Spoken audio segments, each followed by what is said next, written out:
Hello, my dear friends. How are you doing? Hope you are having an amazing day and not having to deal with drama. Ready for new stories I have for you today? Let's go to the first one. Buckle up, as it's a long one, and don't forget to listen to the end of the story to hear my insights. Enjoy the stories, guys, and please like and subscribe. And of course, don't forget to leave a comment. I got pregnant with my daughter Emma at 18. I lived at home and was going to college and working. When I got pregnant, my parents kicked me out, and I had to move in with my ex. I dropped out of school and quit my job to take care of Emma because my ex told me he would support me. When I was 22, he was 24. He graduated law school. He told me I had to move out because he wanted to find a wife. My parents had forgiven me, so I moved in with them. We didn't have a court order, but we split custody pretty much 25-75, with me having more time. When Emma was 6, he married his now wife. She couldn't have any more kids and wanted Emma and her daughter to be sisters. Over the next 3 years, Emma spent less and less time with me. She'd throw a fit if I tried to pick her up. They gave her things I couldn't. When she was 8, she told me she hated me. I never blamed her for the lies her father put in her head, although even though I lived at home, I was in college and working and did my best to provide for her, but obviously they could do more. When they took me to court, she was 10 and, surprise, the lawyer and his doctor wife with their $1 million home beat me in court. They painted me out to be this horrible parent, and Emma backed them up. They got primary custody, and I got visitation. But Emma refused to see me. I gave her money and gifts, but she didn't want me in her life. When I was 30, I met my husband. He's the most amazing man I've ever met. He's seen me struggle with this and has been very supportive. He has a daughter Emma's age and a son who is 5 years younger. They lost their mom and were very welcoming and loving. They treated me like their mom. Emma made zero efforts to get to know my husband and stepkids. Emma and stepdaughter just graduated high school this past May, and my parents also recently passed and gave me their estate since I'm an only child.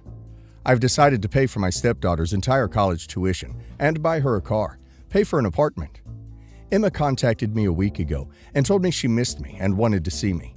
This shocked me, seeing as we haven't talked in a year.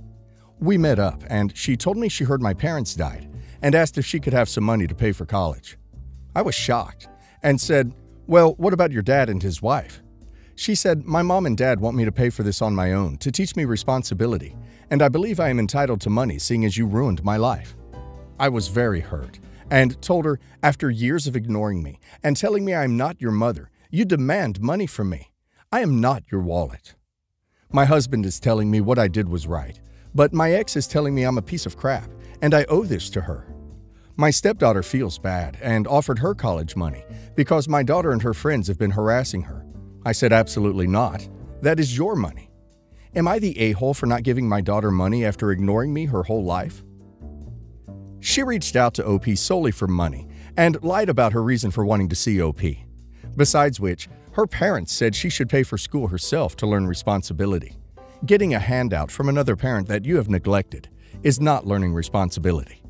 Even if OP's husband poisoned her when she was little, now she's grown up and understands things, so she could try and establish a relationship with OP. But no, she just demands money. So I think that says a lot. And now let's see if the community agrees with me. Private Eyes 2020 says, "What? Her father wants her to fund her own college, to teach her responsibility, and then calls you names for not paying? How does that even make sense? He's an a-hole." Mine Efficient 4043 says, "Not the a-hole. Poisoned or not, that relationship is dead. While she is your biological child, she's not your daughter. Your ex and his wife made sure of that. Because of your limited contact with her over the years, she's going to think of you as her wallet and use the manipulation skills of her parents to get what she wants. You did the right thing, not the a-hole, and stay the course." Clorin Kima says, "Not the a-hole. The only a-hole here is your ex and his wife. I feel bad for your daughter. She's still a child, and she's obviously been brainwashed and told lies about you. You should try to have a relationship with her, but also let her know that it is her dad's responsibility to help her with money. 10 out of 10 hitting her up for cash was your dad's and stepmom's idea, and in order to manipulate her to do it, they fed her a line about responsibility." Update. Hello, it's been almost a year, so I thought I should update. I will first clarify a few things. 1. My ex asked to leave our home. I did not say he abandoned our daughter. I actually said in the post, we had 25/75 custody, and was this way until she was 10. We had a situation where she would see him on weekends. Him wanting to leave had nothing to do with his relationship with his daughter. 2. I'm not in the U.S. In the U.S., it would be normal for the mother to get primary physical custody over the father, with it only being taken away in cases of aggression. That is not accurate here. 3. I was a single parent. It was a single income with 4 people as my parents didn't work. I got money from them after they passed because they had properties our family was living in, and they were sold after their death. 4. As for the missing reasons comments and people saying I was dodging questions about why she hated me, I said why. Parental alienation is a real thing, and something I've learned quite a lot about in therapy. I never blamed her. She is a victim as much as I am. I always tried. I always showed up. I was not aggressive. I was not anything I was being accused of in the comments. The truth is that she was a child. She was easily manipulated. I do not blame her. Update. After our meet, I contacted her 2 weeks later and asked to talk. I asked if we could have this discussion with my therapist involved, and she agreed. I explained to her that I was so hurt after everything that happened when she was a child. I made sure she knew I never blamed her, but that it was hard to see her refuse to see me, tell me she hates me. She said she understood. I explained that I did not love my stepchildren more, but that she made me think that she just didn't need me, and I was hurt she contacted me just for this. I asked for clarification on the ruining her life comments I have received. They had primary physical custody, but they could not leave the country and move. I wanted her here, and she said that her father wanted to move them all to a new country. She said she wanted to leave this place, and because of me, they all could not move. She told me that she wanted to be adopted by her stepmother. She informed me that she would be attending college in a different country and finally moving with them. She apologized for saying she hated me when she was younger. She said her father never explicitly said, "Your mom is bad," but it was more or less like a, "We could go here, but we aren't allowed because of your mom." She said she had felt bad for me sometimes. She loved me, but her and I would never have a mother-daughter relationship like that. I said I loved her and I always would. She said she would like to meet up more before she moved, and maybe she would come visit. It has been almost a year, and we hung out a lot before she left. We text a lot, and I have come to see her and vice versa. We have a relationship. I don't know if it will ever be perfect, but it makes me happy we talk. Context needed before we get to the core issue. I was raised by my dad until I was 14. My mother did not want to be a parent, and she left my dad and me while I was still a baby. She did not pay her child support payments. She quits jobs left and right, so she didn't have to. She even went to jail twice for failure to pay, and the every other weekend parenting time she was given by the courts despite her lack of parenting me, she rarely if ever took. She never took the full weekend anyway.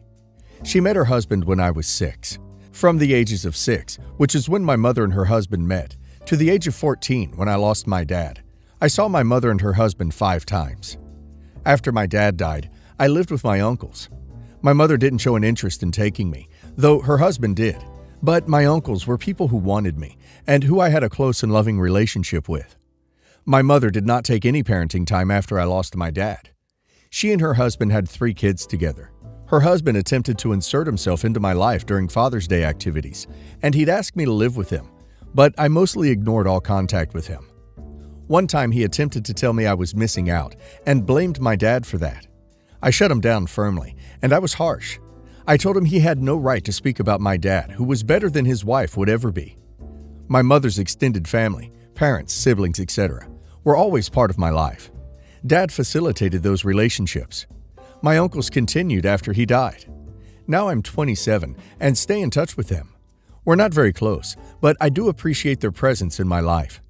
They were even invited to my engagement party last year. This brings me to the core issue. My grandparents were hosting a family party for a birthday. They invited me and I went. My mother and her husband were there, and so were their children. My mother's husband approached me about getting engaged and wanted to know why they weren't invited as my family. I told him that wasn't the correct topic for the party, but he should know why. I started to walk away. He said he wanted to be the one to walk me down the aisle at my wedding and wanted to know if I would allow him that honor, because he always considered me a daughter and he wanted to show me he could be a better dad than I ever had. I lost my temper with his choice of words, and everyone heard me say he wasn't going to be walking me down any aisle, and he wasn't good enough to be my dad.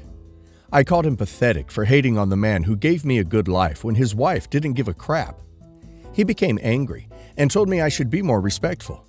I decided to leave, and a few hours after, I got a text from one of my mother's siblings saying I shouldn't have humiliated him so publicly. Am I the a-hole? Well, if he didn't want the response to be seen publicly, he shouldn't have approached OP publicly. OP's mother's husband had no right to try and take the place of OP's father, especially after he tried to blame OP's father for OP's relationship with her mother. OP's response may have been harsh, but it was completely justified given the circumstances.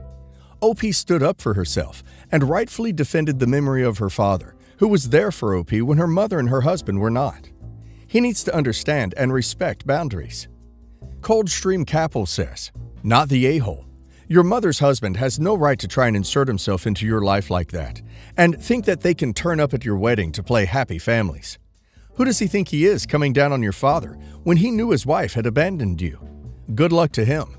What makes him so sure she won't decide one day to run out on him and stick him with their 3 kids? You are perfectly justified to be angry and no contact with them, and they don't get a right to tell you how to live your life. I hope you have an amazing wedding and marriage without them in the picture." Chubbalub says, "Not the a-hole, but I wonder if your mother has been telling him lies about your dad. Maybe she's been telling him lies that the reason you barely saw her was because your dad kept you apart.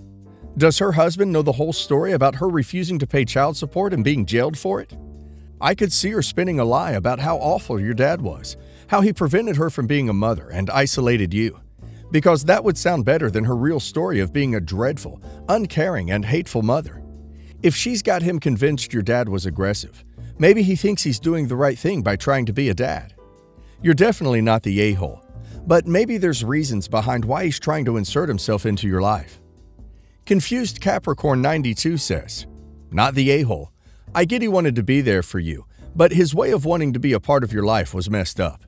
He has no right to say he could be a better dad than I ever had." I, 45 female, attended a wedding a few weeks ago when a cousin, 55 female, was talking about how she wishes I would marry. I've heard the struggles of her marriage. She cheated, he took her back, they do everything he wants. She's given up her hobbies and learned to enjoy his. He controls the money, and she works part-time, and she could never afford to live on her own, etc. And for 20 years, I've heard how I should get married. I've always said it's not a priority, and if it happens, it happens. I've repeatedly said throughout the years, I enjoy being single. I've been proposed to multiple times, and I like living on my terms. I can embrace my hobbies, which are expensive, have a great job, live on my own, have great friends. I travel, and I've had great long-term relationships. My life is full. I've been financially independent since I was 22. She's never been financially independent. The entire family knows I'm generous with my time and money, whether it's a gift or helping somebody out financially without expecting repayment, electricities, groceries, school expenses, etc. Marriage has never been a priority to me. I finally had it with the comments and her not respecting my life. I finally told her that I respect her opinions, but I felt like her marriage was that of convenience and sounds absolutely miserable to me. I would die a slow death if I was in a marriage like hers, all of which is true. I like being able to make my own decisions, and if the right person comes along, it's fine, but that it's not a goal of mine. Never has been. The look of shock on her face said it all. She didn't care for that and is painting me out to be mean. After 20 years of comments and pressure, I finally said what needed to be said to get the comments to stop. She couldn't fathom that somebody wouldn't want to have her life, and to me it sounds like a prison sentence. She also can't fathom somebody could be happy living my life. So am I the a-hole? What's my password 73 says, "Not the a-hole, definitely the energy we need in 2024. If you insist on harassing a friend or family member about not marrying or not having children, I'm more than happy to put your life under a microscope as Exhibit A for why you should shut the duck up. Every time we take the opportunity to make someone that pushy feel a trickle of fear, we all win." Remember says, "Not the a-hole. There's an old saying, misery loves company. My very single daughter keeps being asked when she's going to settle down by relatives in dismal relationships, and she's 40 this year. Far better to be happily single than browbeaten and financially dependent. From Aisha says, "Not the a-hole. She had it coming. Not many people would have had the balls to say the truth like that. Be prepared for some frosty future family events, though. I don't think she'll forget or forgive somehow."